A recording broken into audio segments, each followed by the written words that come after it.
Hello friends, इस video में हम लोग थर्मोडायनेमिक प्रॉपर्टीज के बारे में और ज़्यादा एक्सटेंड करके सीखते हैं। हमें सबसे पहले यहाँ और सीखना है मैक्रोस्कोपिक सिस्टम क्या होता है और माइक्रोस्कोपिक सिस्टम क्या होता है। मैक्रोस्कोपिक सिस्टम वो सिस्टम होता है जिसमें large number of particles, atoms, molecules रहते हैं। ऐसे ही सिस्टम के लिए प्रेशर डिफाइन किया जा सकता है, वॉल्यूम डिफाइन किया जा सकता है, टेम्परेचर डिफाइन किया जा सकता है। माइक्रोस्कोपिक सिस्टम उसको कहते हैं जिसमें केवल सिंगल पार्टिकल हो, सिंगल फाइन पार्टिकल हो, अकेला एक एटम हो या एक मॉलिक्यूल है। अगर सोच कर देखिए कि हमें कोई कहे कि एक सिस्टम है हमारे पास जिसमें अकेला एक पार्टिकल है, उसका टेम्परेचर क्या होगा? Can we define the temperature? Can we define the pressure by a single molecule? No. ये सब टर्म सिंगल पार्टिकल सिस्टम के लिए मीनिंगलेस हो जाते हैं, और इसीलिए जब हम लोग थर्मोडायनेमिक में जितने भी लॉज वगैरह हम स्टडी करते हैं, that are only applicable to the macroscopic system having large number of particles, and these laws cannot be applied to microscopic system having single particle। तो इन सब चीजों को आप थोड़ा नोट कर लेंगे। System consisting of large number of particles are called macroscopic system, and system having only one fine particle, atom or molecule, is called microscopic system। All the thermodynamic laws are applicable to the macroscopic system only। Pressure, volume, temperature, etc. can be defined only for macroscopic system। ठीक है, तो इसको आप थोड़ा note कर लेंगे।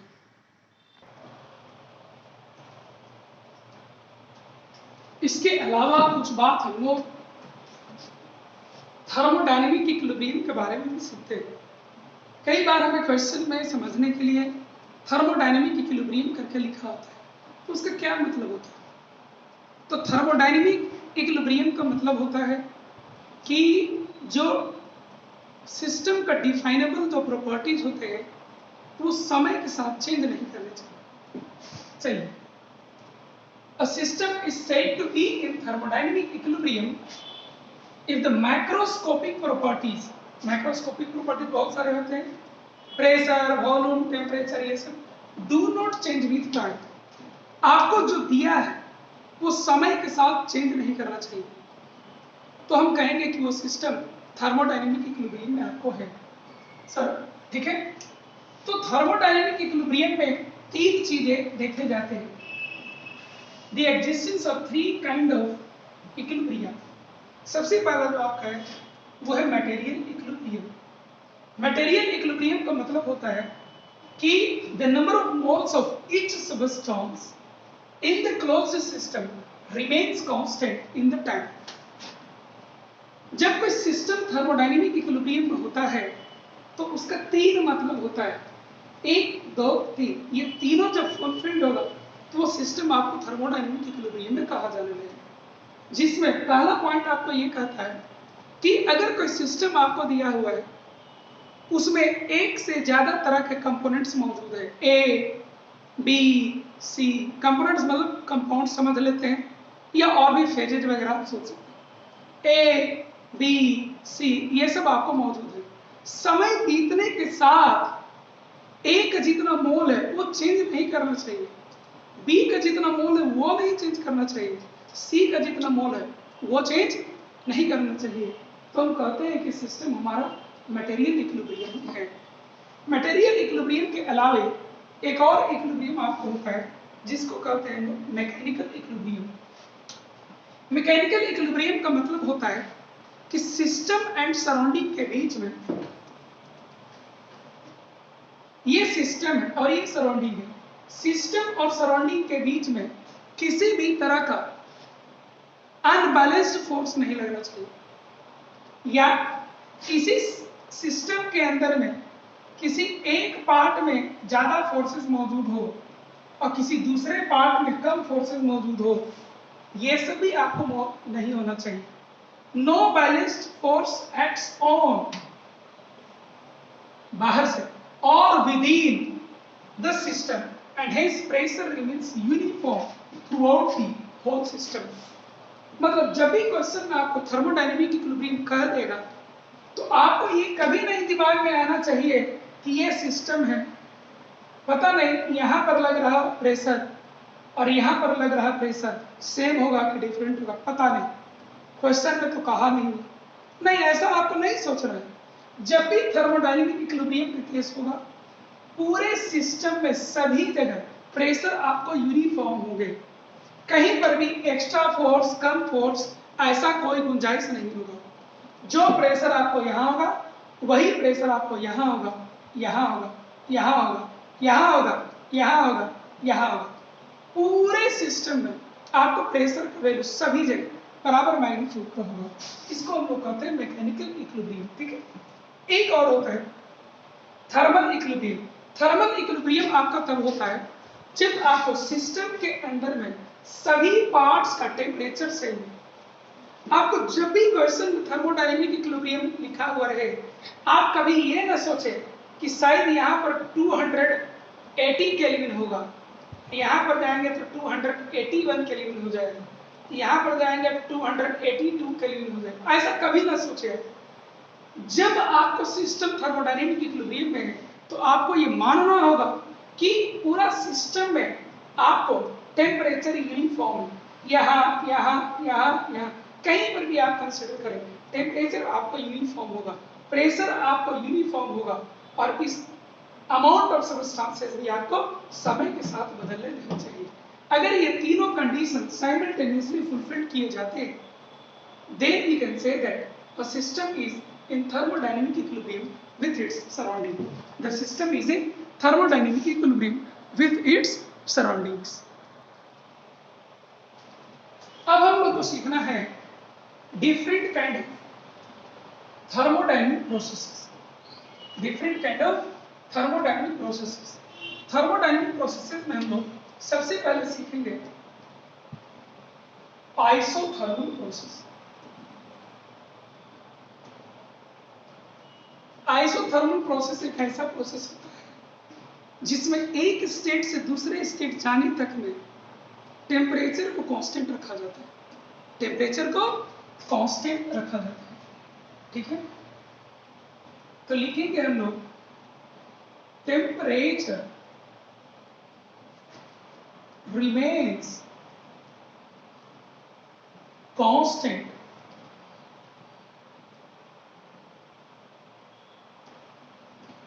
whereof system moves from one state to other। कुछ इसको आप इस तरह से डायग्राम से भी देख सकते हैं। मान लीजिए P है और V है, ये आपका फर्स्ट स्टेप है, ये आपका सेकंड स्टेट है। तो फर्स्ट स्टेट से सेकंड स्टेट जाने तक में फर्स्ट स्टेट यहाँ प्रेशर वॉल्यूम टेम्परेचर वगैरह कुछ होगा, यहाँ पर भी प्रेशर वॉल्यूम टेम्परेचर वगैरह कुछ होगा। तो यहाँ से यहाँ पहुँचने में अगर आप आइसोथर्मल प्रोसेस को फॉलो करते हैं तो इसका मतलब होता है कि यहाँ से यहाँ जाने में आपको टेम्परेचर कांस्टेंट रहना चाहिए। आपको टेम्परेचर क्या रहना चाहिए? कांस्टेंट रहना चाहिए। तो हम लोग इसको क्या कहेंगे? Isothermal process. ठीक है।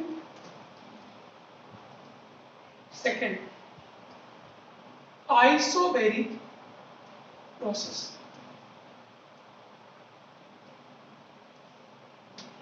Isobaric process. आइसोबैरिक मतलब प्रेशर को कांस्टेंट रखना है। लिखते हैं प्रेशर रिमेन्स कांस्टेंट। मतलब जब आप एक स्टेट से दूसरे स्टेट जाते हैं तो आपको प्रेशर नहीं चेंज करना चाहिए, जैसे ये बी है और ये बी है, ये फर्स्ट स्टेट है, ये सेकंड स्टेट है। तो वॉल्यूम भले ही चेंज कर जाए लेकिन प्रेशर आपको चेंज नहीं करना चाहिए। देखिए वॉल्यूम इंक्रीज कर रहा है या डिक्रीज कर रहा है लेकिन प्रेशर आपको कांस्टेंट। तो इसको क्या कहते हैं? Isobaric process. एक और आपका होता है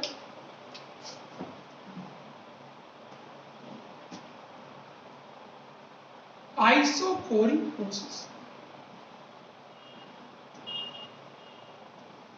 आइसोकोरिक प्रोसेस का खासियत है कि इसमें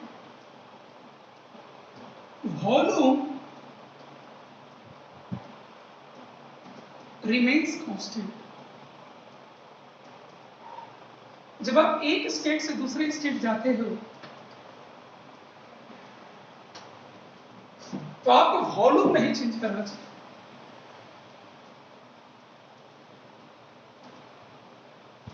ठीक है, आप यहां से या तो यहां चले जाइए या यहां से चलकर यहां चले आइए, आपको वॉल्यूम नहीं चेंज करना चाहिए। कोई किसी को भी एक स्टेट फर्स्ट ले लीजिए, किसी को सेकंड ले लीजिए।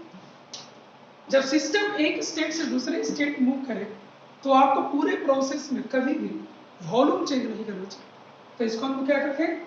आइसोकोरिक प्रोसेस कहते हैं। क्या कहते हैं इसको? आइसोकोरिक प्रोसेस कहते हैं।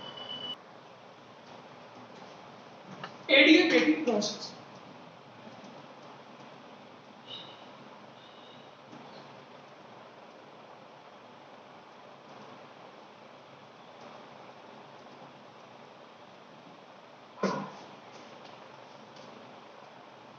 एडियाबैटिक प्रोसेस एक ऐसा प्रोसेस जिसमें जब सिस्टम एक स्टेट से दूसरे स्टेट जाता है तो उसमें किसी भी तरह का हीट ट्रांसफर नहीं होना चाहिए। ठीक है, no heat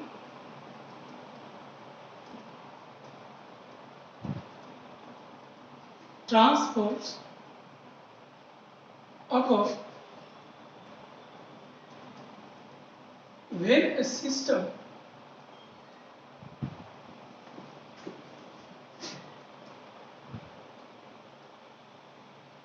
moves or changes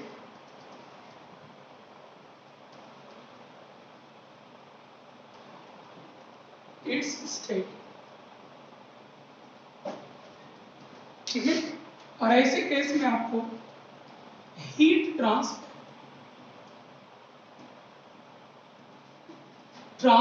आपको क्या होना चाहिए? ऐसा जब भी न्यूमेरिकल दिया जाए जिसमें एडियाबैटिक प्रोसेस का यूज किया जाए उस केस में हीट ट्रांसफर आपको 0 लेना होगा। एक और होता है साइक्लिक प्रोसेस। जैसे इसको देखिए,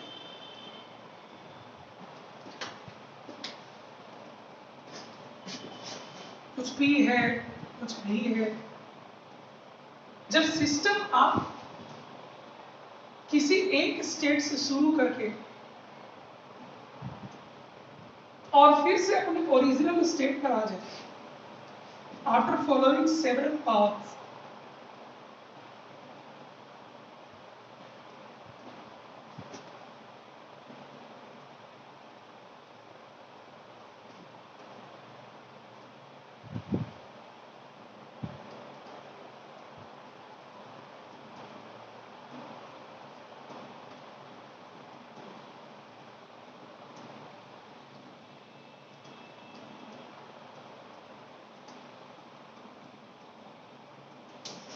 जब सिस्टम आपको किसी एक स्टेट से स्टार्ट करे सेवरल स्टेट्स को फॉलो करते हुए इनफाइनाइट स्टेट्स को फिर से ओरिजिनल स्टेट पर आ जाए, किसी भी तरह से चलते हुए अपने ओरिजिनल स्टेट पर आ जाए तो ऐसे प्रोसेस को हम लोग क्या कहते हैं? साइक्लिक प्रोसेस कहते हैं। ठीक है,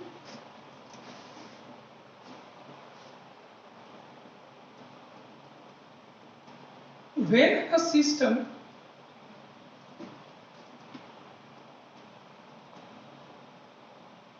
returns to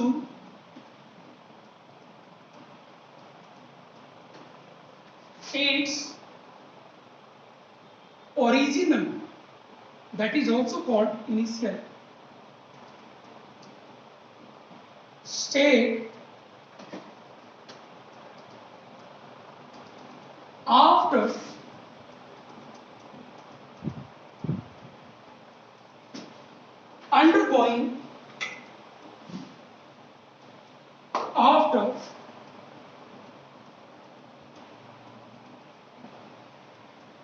undergoing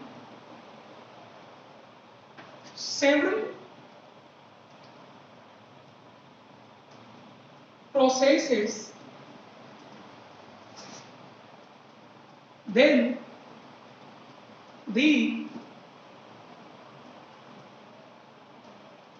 combined process is termed as a cyclic process. क्या कहा जाता है? कंबाइंड प्रोसेस को साइक्लिक प्रोसेस कहा जाता है। तो आप एक चीज ध्यान रखेंगे, साइक्लिक प्रोसेस का मतलब होता है क्लोज्ड लूप। इसका सेल पर आप मत जाइए। क्लोज्ड लूप जो होता है, इन सभी को हम लोग साइक्लिक प्रोसेस में कंसीडर करते हैं। किसमें कंसीडर करते हैं? साइक्लिक प्रोसेस में हम लोग कंसीडर करते हैं। अब हम लोग सीखेंगे एक वेरी इंपॉर्टेंट टर्म जो थर्मोडायनामिक प्रोसेसेस में बार बार यूज किया जाएगा। इसका नाम है रिवर्सिबल प्रोसेस। रिवर्सिबल प्रोसेस किसको कहते हैं? तो रिवर्सिबल प्रोसेस में दो एस्पेक्ट्स को हम ध्यान रखेंगे। सबसे पहला एस्पेक्ट हमारा ये है कि सिस्टम जब एक स्टेट से दूसरे स्टेट में जाता है, ठीक है, सिस्टम जब एक स्टेट से दूसरे स्टेट में जाता है तो वो रास्ते में कई स्टेट फंक्शन के वैल्यूज चेंज करते हैं। रास्ते में कई स्टेट फंक्शन के वैल्यूज चेंज करते हैं। मतलब आप इस तरह से समझिए कि एक स्टेट से दूसरे स्टेट में जब जाएगा तो रास्ते में सिस्टम का प्रेशर, वॉल्यूम, टेम्परेचर कुछ आपको इनमें से चेंज होते रहेंगे, ठीक है। तब ना हम कहेंगे कि स्टेट चेंज हो रहा है और किसी प्रोसेस को वो फॉलो कर रहा है, ठीक है। तो जब आपको when a process is carried out reversibly, जब कोई प्रोसेस रिवर्सिबली किया जाता है तो उसका क्या मतलब हम समझेंगे। The state function of the system never differ by more than an infinitesimally small amount from one moment to another। मतलब ये कह रहा है कि एक मोमेंट से अगला मोमेंट जो जस्ट इसके बगल में, ये जब रास्ते में जाएगा तो पहले पहला स्टेप होगा, फिर अगला स्टेप, फिर अगला स्टेप, फिर अगला स्टेप, ऐसे ऐसे फाइनली सेकंड स्टेप में वो चला गया। ये इसका नाम ए एंड बी कर दीजिए। पहले स्टेट ए में है एंड फाइनली स्टेट बी में। लेकिन स्टेट ए से स्टेट बी में वो डायरेक्टली तो गया नहीं, वो इनफाइनाइट नंबर ऑफ स्टेट्स को फॉलो करते हुए गया। ए एंड बी के बीच में इनफाइनाइट नंबर ऑफ स्टेट्स को वो फॉलो करते हुए आगे गया है। तो ये आपको रिवर्सिबल प्रोसेस ये कहता है कि पहला मोमेंट पर जो उसके स्टेट वेरिएबल है, अगला मोमेंट पर, अगला इंस्टेंट पर उनके स्टेट वेरिएबल का वैल्यूज पहले वाले से डिफर करे, लेकिन ओनली इनफाइनेटेसिमली स्मॉल अमाउंट से डिफर करे। State A and state B के बीच में इनफाइनाइट नंबर ऑफ स्टेट्स है, इन स्टेट से हो करके सिस्टम आपको ए से बी में गया है।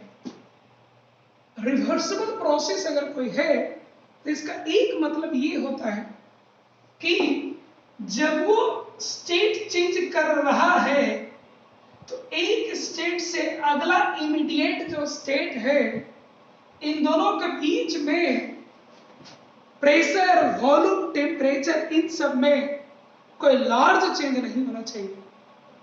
ओनली इनफाइनेटिसिमली स्मॉल चेंज होना चाहिए। क्या होना चाहिए आपको? ओनली इनफाइनेटिसिमली स्मॉल चेंज होना चाहिए। When a process is carried out reversibly, the state function of the system never differ by more than an infinitesimally small amount from one moment to another. तो यहां से जब वो यहां भी जाए अगला स्टेट में, तो वहां पर भी इन्फिनिटेसिमली स्मॉल चेंज ही होने चाहिए। चेंज करे, प्रेशर, वॉल्यूम, टेम्परेचर चेंज करे, लेकिन ओनली इन्फिनिटेसिमली स्मॉल चेंज। ठीक है। एक और चीज, also the state function of the system, system का जो स्टेट फंक्शन है लाइक प्रेशर और temperature etcetera never differ from those of their surroundings by more than an infinitesimally small amount. ये आपको ये भी कहता है कि जब सिस्टम अपना स्टेट चेंज कर रहा है तो सिस्टम हमेशा सराउंडिंग से सराउंडेड होगा। तो सिस्टम जब अपना स्टेट चेंज कर रहा है तो सिस्टम और सराउंडिंग के बीच में जो स्टेट वेरिएबल्स है उनमें चेंजेस ओनली इनफिनिटेसिमली स्मॉल अमाउंट में होना चाहिए। समझे? जैसे अगर कोई गैस एक्सपेंड करना चाहता है या कंप्रेस करना चाहता है और अगर वो रिवर्सिबल है तो आप इसको ऐसे सोच सकते हैं कि pressure of the gas which is also termed as P internal, system का जो प्रेशर है वो इंटरनल था और जो सराउंडिंग का प्रेशर है उसको एक्सटर्नल था। तो अगर आपको सिस्टम किसी रिवर्सिबल प्रोसेस से होकर जाता है, मान लो ये रिवर्सिबली एक्सपैंड कर रहा है या कंप्रेस कर रहा है, तो उस समय इस सिस्टम का प्रेशर यानी गैस का प्रेशर और एक्सटर्नल प्रेशर यानी कि सराउंडिंग का प्रेशर में केवल इनफाइनेटिसिमली स्मॉल डिफरेंस होना चाहिए। क्या होना चाहिए आपको? इनफाइनेटिसिमली स्मॉल डिफरेंस केवल होना चाहिए। ठीक है। अगर आपको यहां पर ये पॉजिटिव हो गया, अगर यहां पर ये पॉजिटिव हो गया तो P external plus dP is equal to P internal, यानी कि P इंटरनल आपका बड़ा है P एक्सटर्नल से। तो इंटरनल जो आपका है,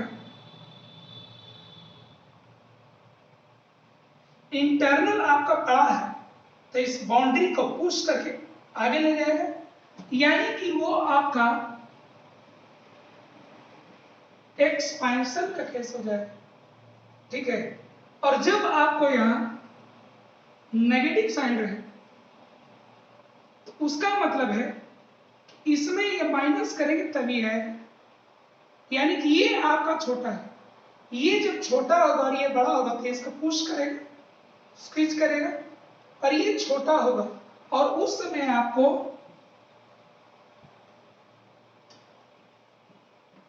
कंप्रेशन का केस अराइज होता है। कौन सा केस उस समय आपको अराइज होता है? कंप्रेशन का केस आपको अराइज होता है। ठीक है। ये दो बातें आप ध्यान में रखेंगे। इसके अलावे एक दो छोटी बात और भी है आपको।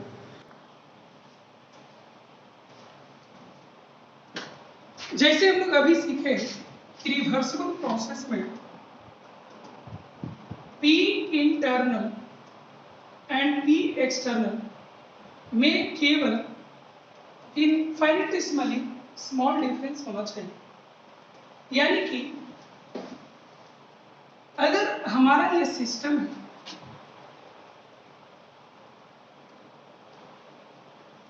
ठीक है, ये आपका P इंटरनल है और ये आपका P एक्सटर्नल है। मान लो पहले केस में क्या है कि आपको ये माइनस साइन यहां पर लगा हुआ है। माइनस साइन का मतलब क्या हो गया कि आपका P एक्सटर्नल बड़ा है, यानी कि शुरू में मान के चलिए कि ये आपको बड़ा है, ये इसको कंप्रेस कर रहा है, ठीक है। लेकिन अगर हम इसी को इन दोनों के वैल्यू के कंपैरिजन में ये काफी छोटा होता है। अगर ये दोनों 10⁵ पास्कल है तो इसको मान के चलिए 1 पास्कल। ये 1 लाख पास्कल में 1 पास्कल ऐड सब्ट्रैक्ट कर दे, कोई ज्यादा फर्क नहीं पड़ता है। यही यहाँ पर एडिशन सब्ट्रैक्शन हो रहा है। तो शुरू में क्या है कि ये मान लीजिए आपको 10⁵ पास्कल है और ये 1 पास्कल माइनस कर दिए तो ये कितना हो जाएगा 10⁵ पास्कल से छोटा हो जाएगा। और इसीलिए ये एक्सटर्नल एजेंट इस गैस को आपको क्या करेगा, कंप्रेस करेगा। मात्र आप इतना चेंज करिए, डीपी को माइनस से 1 प्लस कर दीजिए। 1 लाख के लिए 1 यूनिट कोई बड़ा चीज नहीं होता है, जस्ट इसको 1 बड़ा कर दीजिए। 1 माइनस कर रहे थे, 1 का प्लस कर दीजिए। ऐसा करने के साथ अब आपको P इंटरनल जो है वो 10⁵ से बड़ा हो जाएगा, 10⁵ से बड़ा हो जाएगा। और ऐसे केस में ये बड़ा होने से ये अब आपको बड़ा है और ये छोटा है तो धकेलेगा, एक्सपांड आपको करेगा। तो आपको यहाँ पर ये एक चीज सीखना है कि पहले इक्विलिब्रियम आपको इस साइड, पहले आप इस साइड गैस को कंप्रेस कर रहे थे और अब आपको गैस एक्सपेंड कर रहे हैं। और ऐसा direction of movement of change करने के लिए आपको केवल 1 पास्कल का चेंज करना पड़ा, जबकि 1 लाख पास्कल पहले से प्रेशर काम कर रहा था, ठीक है। यही चीज लिखा हुआ है, the direction of A reversible process. अभी अंदर था पहले, इसके डायरेक्शन को बाहर की ओर किया जा सकता है, थोड़ा सा ही आप इसको चेंज कर दीजिए। Can be reversed at any time just by making an infinitesimally small change in the surroundings. Surrounding pressure को आप 1 और 2 पास्कल से चेंज कर दीजिए, आपको जो अंदर की ओर कंप्रेशन चल रहा था वो बाहर की ओर एक्सपेंशन में कन्वर्ट हो जाएगा। तो direction of reversible process can be changed at any time by slightly changing the external pressure, ठीक है। A truly reversible process has thus to be carried out extremely slowly। और इसीलिए यहां पर एक कंडीशन है, क्या कंडीशन है कि सराउंडिंग का पैरामीटर और सिस्टम का कंडीशन जो स्टेट वेरिएबल्स, ये दोनों में कोई खास चेंज नहीं होना चाहिए। और साथ साथ में इसका एक स्टेट से दूसरे स्टेट में इसके जो स्टेट वेरिएबल्स है, एक स्टेट से जस्ट इमीडिएटली अगला स्टेट में स्टेट वेरिएबल में कोई बड़ा चेंज नहीं होना चाहिए। तो बड़ा चेंज को अवॉइड करने के लिए इसको इस तरीके से कंप्रेस करना चाहिए ताकि वो एक्सट्रीमली स्लोली किया जाए, ताकि इसके स्टेट वेरिएबल भी एक्सट्रीमली स्लोली चेंज करें। A truly reversible process has thus to be carried out extremely slowly in an infinite number of steps and would therefore require infinite time for its completion, ठीक है। It is therefore also called as quasi-static। Static मतलब रुका हुआ होता है। ऐसे processes इतने slow किए जाते हैं, ऐसे प्रोसेसेस इतने स्लो किए जाते हैं कि आप ऐसे देखते रहेंगे तो आपको पता ही नहीं चलेगा कि वो प्रोसेस हो भी रहा है, लेकिन 5 घंटे 10 घंटे में जब देखेंगे तो आपको पता चलेगा कि हाँ उसमें चेंज तो हुआ है। ये इतने स्लो होते हैं, and therefore it is also called as quasi static process. मैं इस पॉइंट को आपको एक बार और समझाना चाहूंगा कि जैसे जब हम इसको कंप्रेस करते हैं तो गैस का वॉल्यूम चेंज किया, थोड़ा सा भी इनफिनिटेसिमली स्मॉल भी अगर इसको आप कंप्रेस करते हैं तो आपको इस गैस का वॉल्यूम चेंज किया, इसका प्रेशर चेंज कर सकता है, इसका टेम्परेचर चेंज कर सकता है, और भी इसके पैरामीटर्स चेंज कर सकते हैं। आपको रिवर्सिबल प्रोसेस का एक कंडीशन दिया गया है कि एक स्टेट से दूसरे स्टेट में जब गैस जाता है तो उसकी स्टेट वेरिएबल में इनफिनिटेसिमली स्मॉल चेंज होना चाहिए, और ये तभी संभव है जब इसको हम वेरी इनफिनिटेसिमली स्मॉल इसको अंदर की ओर कंप्रेस करें। यानी कि इस प्रोसेस को रिवर्सिबल बनाए रखने के लिए एक्सट्रीमली स्लोली आपको इसको कंप्रेस करना होगा। इसके कंपैरिजन में ये प्रेशर एक्सट्रीमली स्मॉल लार्ज होना चाहिए या इनफिनिटेसिमली लार्ज होना चाहिए।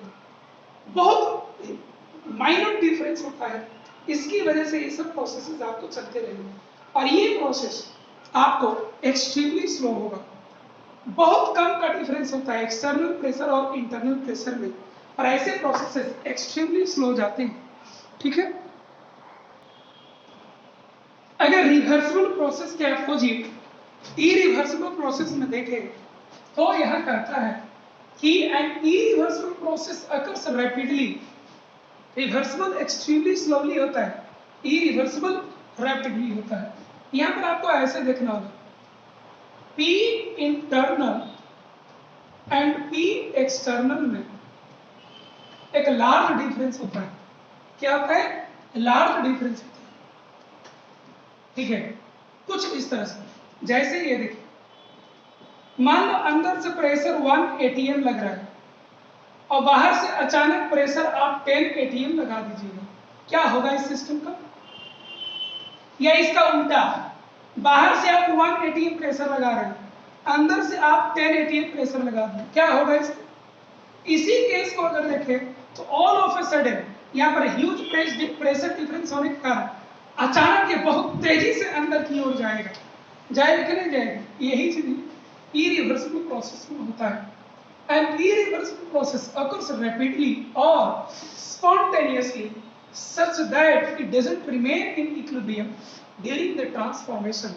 और ये भी कह रहा है कि जब ये अचानक कंप्रेस होगा तो सिस्टम सराउंडिंग के साथ इक्विलिब्रियम में नहीं रहेगा, जिसका मतलब होता है कि सिस्टम के अंदर के जो वेरियस पैरामीटर्स हैं वो सबको क्लियरली डिफाइन नहीं किया जा सकता है। ठीक है, आगे देखिए, it can not be reversed by an infinitesimally change in the external condition. जैसे ये 1 atm और ये 10 atm, अब ये अंदर की ओर जा रहा है, आप चाहते हैं कि ना इसका डायरेक्शन उलट किया जाना चाहिए, तो आप 10 atm में इसका लाखवां हिस्सा चेंज कर दीजिए, मतलब 0.1 से ही पकड़ कर चलिए, atm इसमें चेंज कर दीजिए, बढ़ा दीजिए, घटा दीजिए, क्या ये उल्टा डायरेक्शन में जाने लगेगा? क्या प्रोसेस? नहीं। अगर आप इसको 0.1 atm से घटा भी दीजिएगा तो ये अभी भी 9.9 atm, ये अभी भी इसी डायरेक्शन में जाते रहेगा। तो इसीलिए कहा जाता है कि it can not be reversed by an infinitesimally changing external conditions. They are the real process in actual practice. Actual practice में यही real processes होते हैं। नेचर में होने वाले ज्यादातर प्रोसेसेस जो होते हैं वो इरिवर्सिबल होते हैं। क्या होते हैं आपको? इरिवर्सिबल होते हैं। जो रिवर्सिबल प्रोसेस होते हैं वो केवल थियोरेटिकल बैकग्राउंड में होते हैं, लेकिन रिवर्सिबल प्रोसेस भी बहुत सारे नेचुरली आखिरी तो नहीं है, लेकिन उसको हम लोग सर्टेन कंडीशन में रिवर्सिबली कंसीडर करते हैं और उसको हम लोग सॉल्व करते हैं। तो इस तरीके से हम लोग थर्मोडायनेमिक के कुछ और डिफिनेशंस वगैरह को सीखे हैं।